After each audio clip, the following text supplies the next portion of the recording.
Hello guys, आपका स्वागत है आपके YouTube channel online study bye विजय सर में। तो आज हम फिर से अपनी क्लास को आगे करेंगे। तो इस क्लास में आज हम लोग पढ़ना सीखेंगे किस प्रकार से कक्षा 12 में मैथेन का टॉपिक आप लोगों को बहुत इंपॉर्टेंट से मालूम होना चाहिए कि ये भी कक्षा 11 और 12 और कक्षा 10 के लिए भी बहुत इंपॉर्टेंट रहता है। क्योंकि पता नहीं बाय द वे आपसे कोई पूछ सकता है कि मैथेन कैसे प्राप्त किया जाता है, तो आप क्या बताओगे। यह आपसे पूछ देता है कि मैथेन गैस क्या होती है, तो उसके बारे में आपको मालूम होना चाहिए कि हमें मैथेन कैसे स्टडी करनी है। ठीक है, तो आइए जरा यहाँ पर हम लोग डिस्कशन करेंगे मैथेन को लेकर के। तो यहाँ पर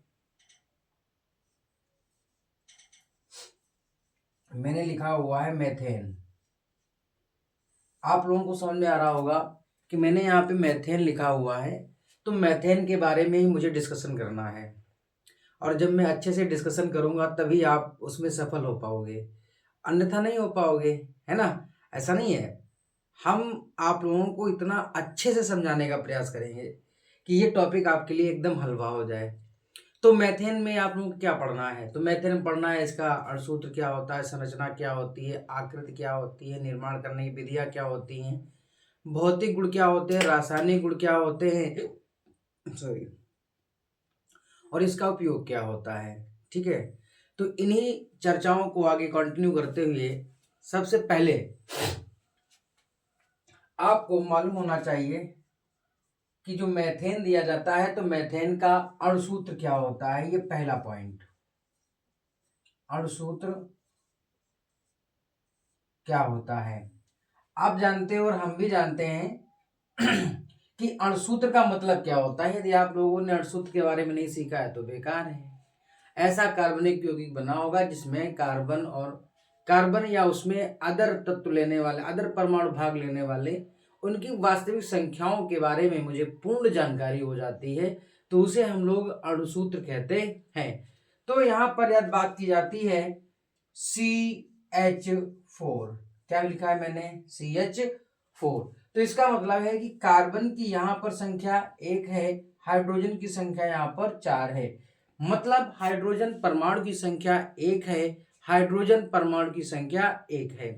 तो इसलिए इसे कहा गया अणुसूत्र, जिसमें जितने भी हमारे परमाणु उपस्थित होते हैं उनकी वास्तविक रियलिटी जो संख्या होती है उसी को ही अणुसूत्र कहा जाता है।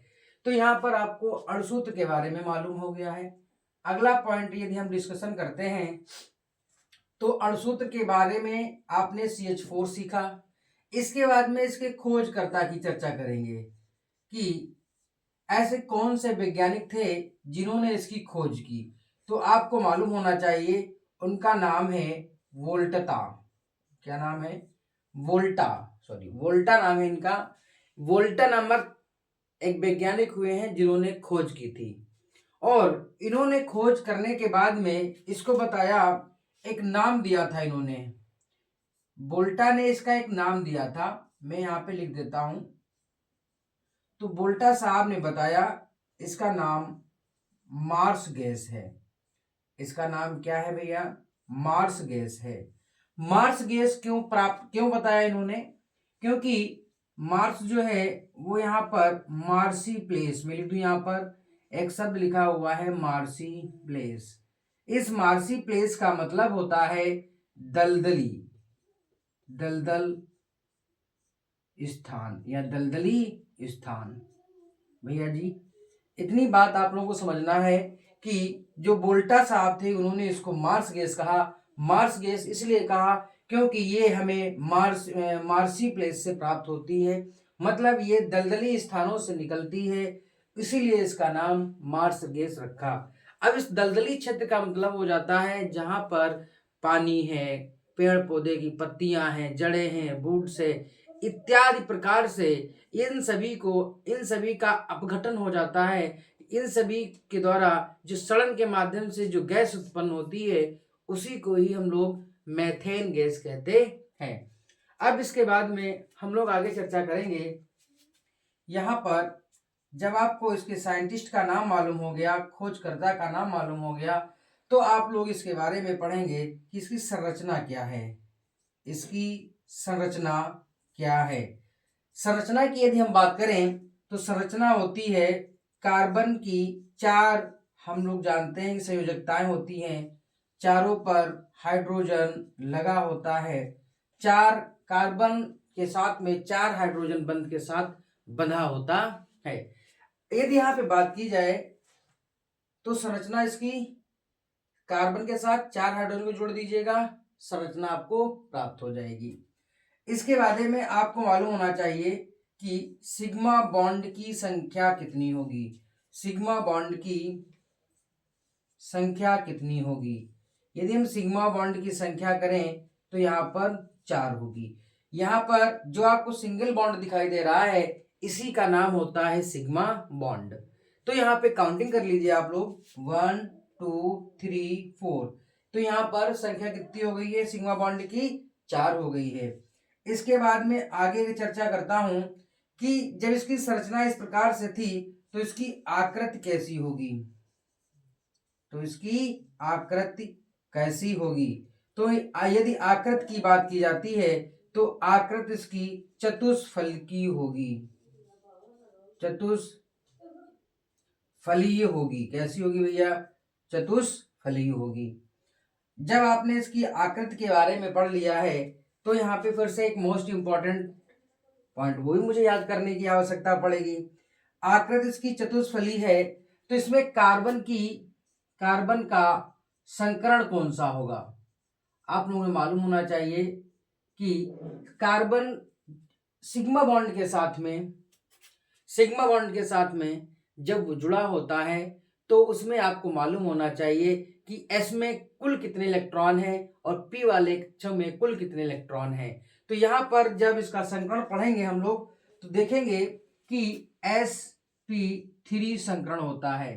कौन सा होता है, sp3 संकरण होता है। इसका मतलब है एक होगा जो S में भरा जाएगा इलेक्ट्रॉन और जो 3 होंगे वो P वाले कक्षक में आपके इलेक्ट्रॉन भरे जाएंगे। ठीक है, इसका मतलब है कि वहां पर अभी उत्तेजित अवस्था में ये संकरण निकाला जाता है। तो यहाँ पर C का संकरण कितना हो जाएगा, sp3 हो जाएगा। sp3 संकरण के बाद में आपको मालूम होना चाहिए, इसके बाद में अगला पॉइंट आता है बॉन्ड एंगल का, जिसको आप बॉन्ड कोण भी कहते हो। तो यहाँ पे बॉन्ड एंगल की बात करता हूं तो बॉन्ड एंगल कितने का होगा। तो यहाँ पर आप लोगों को कार्बन का जो दूसरा बॉन्ड दिखाई दे रहा है इसके बीच में 109 डिग्री और 28 मिनट का कोण होता है। तो बॉन्ड एंगल की बात करता हूं तो 109 डिग्री और 28 मिनट का इनके बीच में बॉन्ड एंगल होता है। तो आप लोगों को ये इसकी बेसिक चीज थी जो मालूम होना चाहिए। जब आपने ये चीज सीख ली है तो इसका मतलब है अगला जो पॉइंट आने वाला है तो वो हम लोग पढ़ने वाले हैं प्राकृतिक स्रोत के बारे में।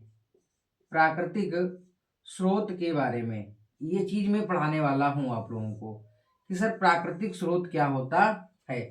इसका मतलब है कि जो आपकी प्राकृतिक गैस होती है उसमें से 90% आपकी मैथेन होती है। अब प्राकृतिक गैस यहाँ पे मैं पहला पॉइंट यहाँ पे सिखाऊंगा, प्राकृतिक गैस क्या लिखा है मैंने भैया जी, जो आपका प्राकृतिक गैस होता है, प्राकृतिक गैस में 90% CH4 बोले तो मैथेन गैस होती है। इसके बाद में अगला पॉइंट और भी मालूम होना चाहिए कि जो आपके तेल के जो बड़े बड़े कुएं होते हैं उनमें जो गैसों का मिश्रण होता है वहां पर भी आपकी मैथेन गैस प्रेजेंट होती है। तो यहाँ पर अगला पॉइंट लिखने वाले हैं हम लोग हैं, तेल के जो कूप होते हैं या कुआं होता है, तेल के कूप में आपका क्या होता है, मैथेन गैस होती है, या में जो आपका गैस का जो मिश्रण होता है, गैस का मिश्रण या जो गैसीय मिश्रण होता है वहां पर भी आपकी क्या पाई जाती है, मैथेन गैस पाई जाती है। आपको ये पॉइंट याद रखना है। इसके बाद में अगला पॉइंट याद रखेंगे कि जो आपका कोयले की जो खानें होती हैं, कोयले की बड़ी बड़ी खानें होती हैं, तो कोयले के खानों में भी इसे पाया जाता है। कोयले की खान। अब इसका मतलब है ये 3 पॉइंट आप लोगों को समझ में आ गए होंगे। आप लोगों से करता हूं कि ये पॉइंट आपको बहुत अच्छे ढंग से समझ में आए होंगे।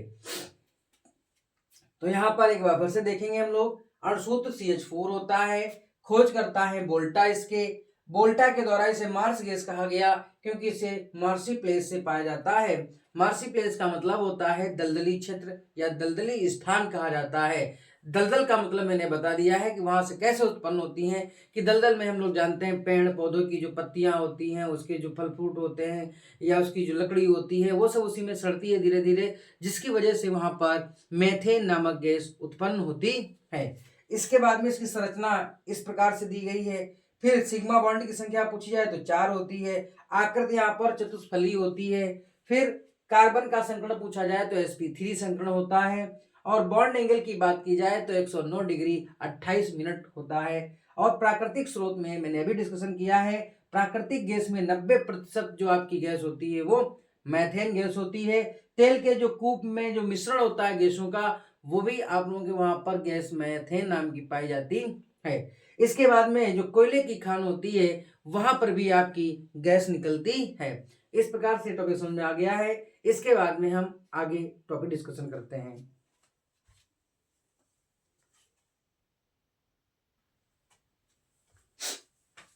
अब देखिए बेटा, यहाँ पर दिया गया है अगला टॉपिक, इसी संबंधित है कि मैथेन की निर्माण विधि या इसी को प्रयोगशाला विधि कहते हैं, कि हम लोग मैथेन को कैसे प्राप्त करते हैं। क्योंकि एल्केन से संबंधित आप लोगों को ये टॉपिक पहले से ही पढ़ाया जा चुका है।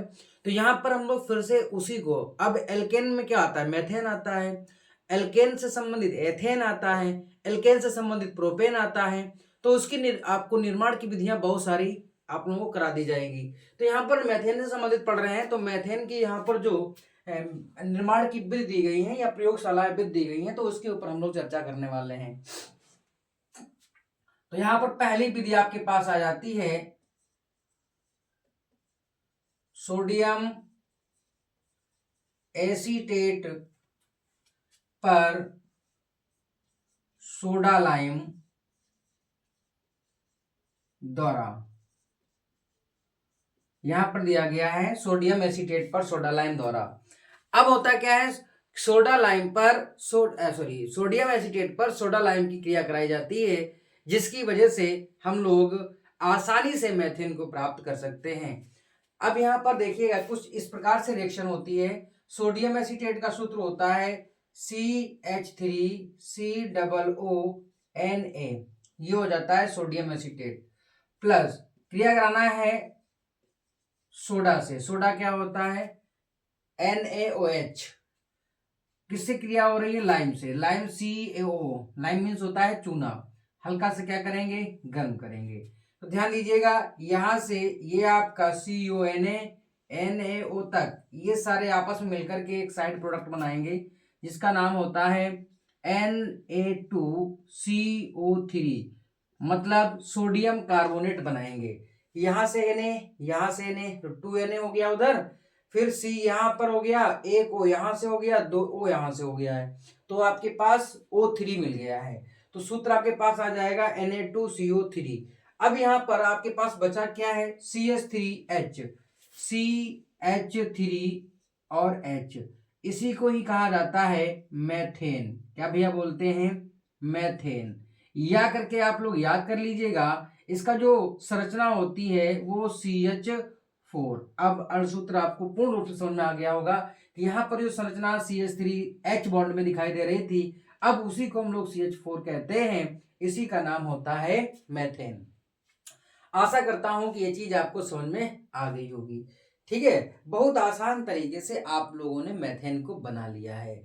कोई पूछेगा तो आप उसको बता सकते हो कि नहीं बता सकते हो। ठीक है, अगला आ जाता है कि यहाँ पर अगली विधि पढ़ने वाले हैं, जो आपका मिथिल आयोडाइड या मिथाइल आयोडाइड होती है, तो वहां पर हम लोग उसके अपचयन के द्वारा क्या प्राप्त कर लेते हैं, क्या भैया प्राप्त कर लेते हैं, मैथेन को प्राप्त कर लेते हैं। तो अगली विधि आ जाती है जो आपकी मिथिल आयोडाइड है या मिथाइल आयोडाइड है। मिथाइल आयोडाइड के अपचयन द्वारा, के अपचयन द्वारा हम लोग यहाँ पर मिथाइल आयोडाइड के अपचयन के द्वारा भी प्राप्त कर लेते हैं कि किस प्रकार से मेथेन को बनाया जाता है, ये आपको मालूम होना चाहिए। जिस प्रकार से यहाँ पर सोडियम एसीटेट पर सोडा लाइम की क्रिया कराई थी, क्रिया के द्वारा हम लोगों ने यहाँ पर मेथेन को प्राप्त कर लिया बहुत आसानी से, सेम उसी प्रकार से हम लोग यहाँ पर दूसरी विधि है कि मिथाइल आयोडाइड के अपचयन के द्वारा हम लोग किस प्रकार से मेथेन को प्राप्त करेंगे। तो ध्यान दीजिएगा, मिथाइल आयोडाइड ये आपका सूत्र होता है CH3I। अब आप लोगों को मालूम होना चाहिए कि यहाँ पर अपचयन हो रहा है तो मुझे 2 टाइम्स हाइड्रोजन लेना पड़ेगा। अब ये नवजात हाइड्रोजन कहाँ से आता है, तो आपको मालूम होना चाहिए कि ZnCu जिंक कॉपर में जब आप CH3OH एल्कोहल मेथिल एल्कोहल मिला देते हो तो आपको नवजात हाइड्रोजन प्राप्त हो जाता है। तो होने के बाद में क्या होता है, यहाँ से 2H है तो ये वाला जो बॉन्ड होगा वो ऐसे ऐसे टूट जाएगा, तो यहाँ से एक H इधर शिफ्ट हो जाएगा, एक H इधर शिफ्ट हो जाएगा। तो इसका मतलब है CH4 प्राप्त होगा प्लस HI प्राप्त होगा। तो यहाँ पर ये बनने वाला जो आपका यौगिक है उसी को क्या बोलेंगे, मेथेन। तो आपने इस प्रकार से किसको प्राप्त कर लिया है, मेथेन को प्राप्त कर लिया है। यदि ये चीज समझ में आ रही है तो बहुत अच्छी बात है आप लोगों के लिए। जब आपके पास यहाँ पर दूसरी विधि हो गई, अब आ जाती है तीसरी। तीसरी विधि क्या होती है, बहुत आसान है कि जो आपकी एल्युमिनियम ऑक्साइड है तो उस एल्युमिनियम ऑक्साइड में आप लोगों को क्या करना है उसका जल अपघटन करा दीजिएगा। ठीक है, उसकी जल के साथ क्रिया कार्बाइड की एल्युमिनियम कार्बाइड की जल के साथ क्रिया करा दीजिएगा तो आपको क्या प्राप्त हो जाएगा, बहुत ही आसान तरीके से मेथेन प्राप्त हो जाएगा। तो यहां पर मैं अगली विधि लिखता हूं एल्यूमिनियम। क्या लिखना है भैया, एल्यूमिनियम कार्बाइड, एल्यूमिनियम कार्बाइड का की जल से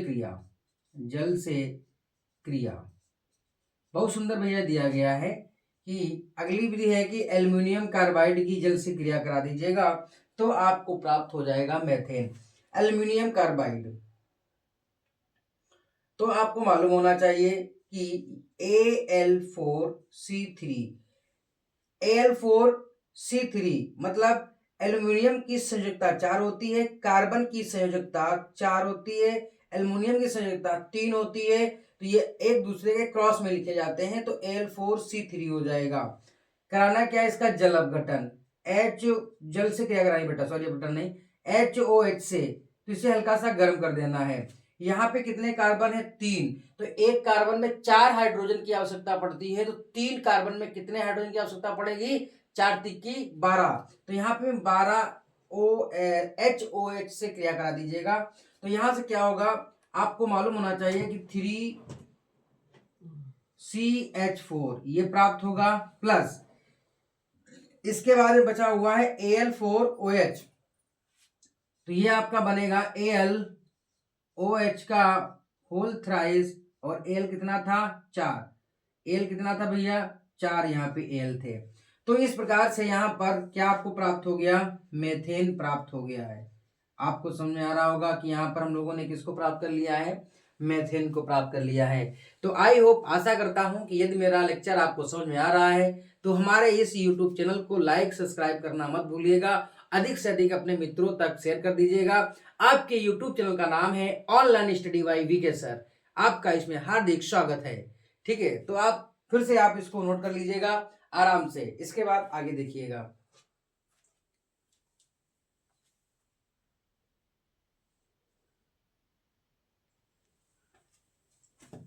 तो ध्यान दीजिए बेटा, यहाँ पर आपका दिया गया है मेथेन के भौतिक गुण। तो हम लोग मेथेन के भौतिक गुण पर डिस्कशन करने वाले हैं। अब भैया भौतिक गुण आप लोग बहुत अच्छे से जानते होंगे, नहीं जानते सीख लीजिएगा, है ना। भौतिक गुण का मतलब होता है और रासायनिक गुण का दोनों में डिफरेंस है, इतना ही होता है कि भौतिक गुण में ज्यादा कोई रिएक्शन नहीं कराई जाती है। रासायनिक गुण में क्या होता है कि उसको रिएक्ट कराने के बाद में कोई वो दूसरे यौगिकों में परिवर्तित हो जाए तो वो आपका रासायनिक गुण कहलाता है। तो यहाँ पर सबसे पहला पॉइंट हमें याद रखना है कि ये आपकी जो मेथेन होती है ये रंगहीन, गंधहीन, गंधहीन व स्वादहीन, क्या लिखा है भैया जी मैंने, स्वादहीन गैस है। ठीक है, आपने देख लिया है कि रंगहीन, स्वादहीन व गंधहीन ये क्या होती है, आपकी गैस होती है। अगला लिखना है ये आपकी अविषैली होती है। कैसी होती है भैया जी, अविषैली होती है, मतलब ज्यादा कोई इसमें विशेष रूप से जहर नहीं होता है, इसलिए इसे बोला जाता है अविषैली। अगला दिया जाता है यहाँ पर कि इसका जो दूसरा नाम है वो आपको मालूम होना चाहिए कि ये जो है आपकी वायु से हल्की होती है। क्या दिया गया है भैया, वायु से हल्की होती है। क्यों होती है, वायु से हल्की क्यों होती है, क्योंकि जो मेथेन का घनत्व होता है वो वायु के घनत्व से कम होता है। ठीक है, जिसकी वजह से ये हल्की होती है। अगला पॉइंट आपको मालूम होना चाहिए जो बहुत ही इंपॉर्टेंट रहता है, जिसको हम लोग संश्लेषण, सॉरी ये आप याद रखिएगा इसमें कि चौथा पॉइंट है जल में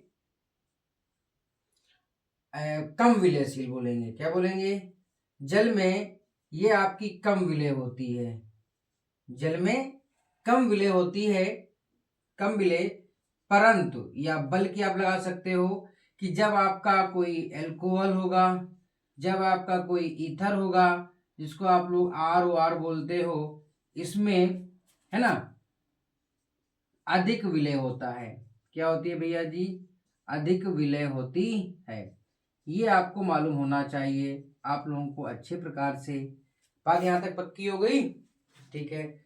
अब इसके बाद में ये 4 गुण आपने भौतिक गुण पढ़ लिए हैं, तो फिर अगला हम लोग यहाँ पे पढ़ने वाले हैं टॉपिक रासायनिक गुणों के बारे में। रासायनिक गुणों के बारे में, रासायनिक गुणों के बारे में। तो रासायनिक गुण में आप लोगों को मालूम होना चाहिए कि जो मेथेन आपकी होती है, यदि उसका मैं क्लोरीन से क्रिया करा देता हूं सूर्य के प्रकाश की उपस्थिति में, यहाँ बेटा H लिखा है, इसका मतलब होता है सूर्य के प्रकाश की उपस्थिति में ये क्रिया आपकी कराई जाती है।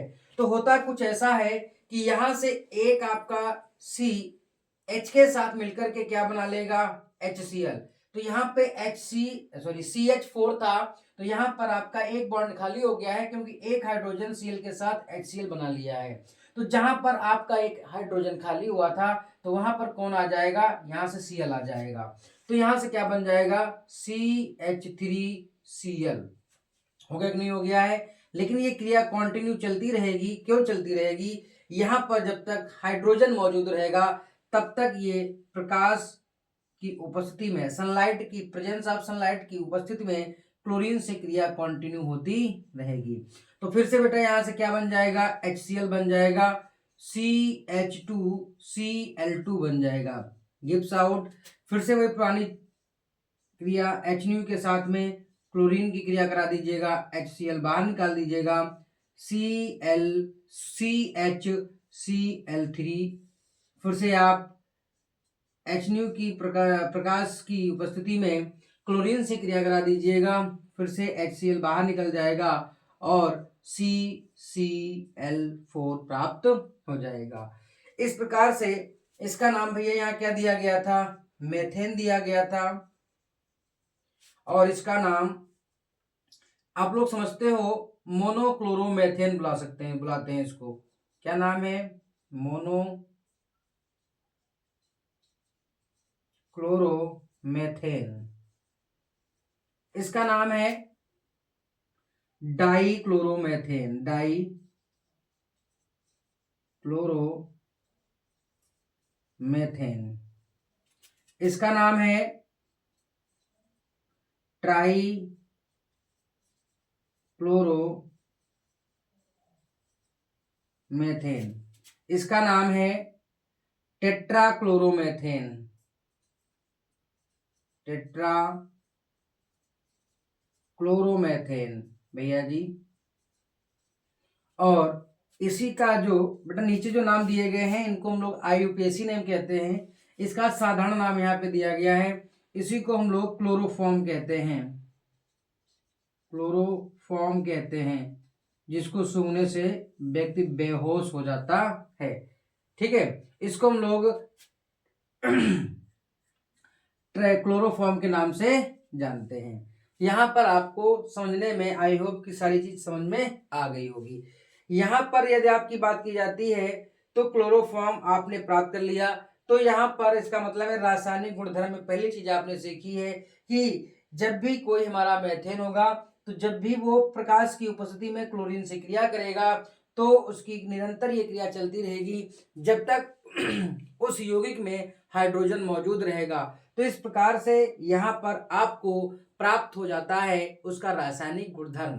ठीक है, तो आई होप कि ये दोनों टॉपिक आपको समझ में आए होंगे। इसके बाद में यहाँ पर डिस्कशन करने वाला हूँ उपयोग। बहुत सुंदर सा आपके पास दिया गया है मैटर जिसका नाम है उपयोग। तो उपयोग में चर्चा करते हैं।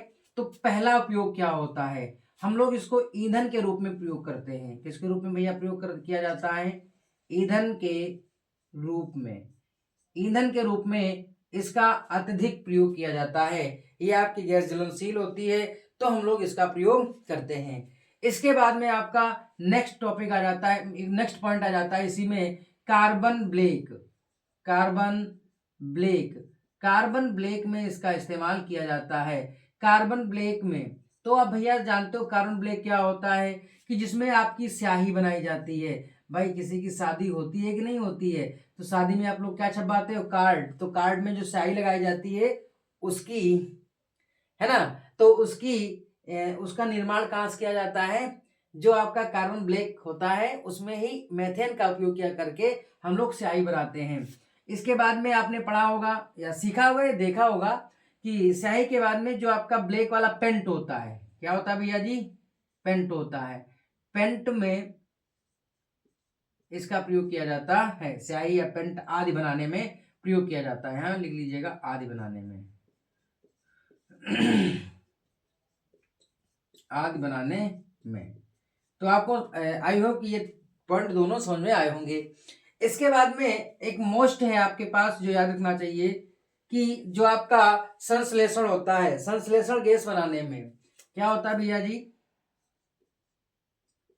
संश्लेषण गैस बनाने में, संश्लेषण गैस बनाने में